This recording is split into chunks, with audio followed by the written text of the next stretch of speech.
खरं तर आता अभिनंदन बँकेने अतिशय चांगली वाटचाल केलेली आहे। 10-11 ब्रँचेस या ठिकाणी झालेले आहेत।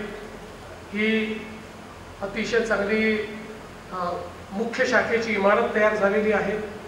पण त्याहीपेक्षा सगळ्यात महत्त्वाचं काय आहे तर ज्या सचोटीनं ही बँक या ठिकाणी काम करते आहे, आपल्या देशामध्ये सहकार क्षेत्रामध्ये विशेषतः महाराष्ट्र आणि गुजरात या ठिकाणी अर्बन कोऑपरेटिव्ह बँकांचं मोठं जाळं तयार झालं आणि या दोन्ही राज्यांच्या विकासामध्ये अर्बन कोऑपरेटिव्ह बँकांचा एक खूप मोठा सहभाग आहे।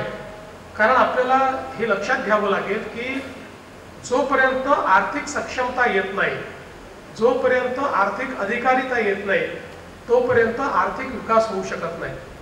सामाजिक आर्थिक विकासाच्या चक्रामध्ये जर आपण बघितलं तर ज्या ठिकाणी चांगल्या प्रकारच्या लेंडिंग इन्स्टिट्यूशन आहेत त्याच ठिकाणी विकास होताना आपल्याला पाहायला मिळतो। जिथे लेंडिंग इन्स्टिट्यूशन्स नाहीत त्या ठिकाणी कधीच विकास होत नाही।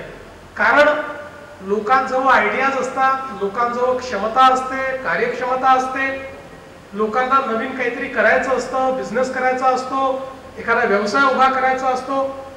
पण तुमच्यात किती क्षमता असली तरी तुमच्यावर विश्वास ठेवून तुम्हाला जोपर्यंत कोणीतरी कर्ज देत नाही तोपर्यंत तुम्हाला मोठं होता येत नाही। आणि म्हणून आपण जर बघितलं तर जिथे जेवढ्या जास्त बँका तिथे तेवढी जास्त समृद्धी आपल्याला पाहायला मिळते।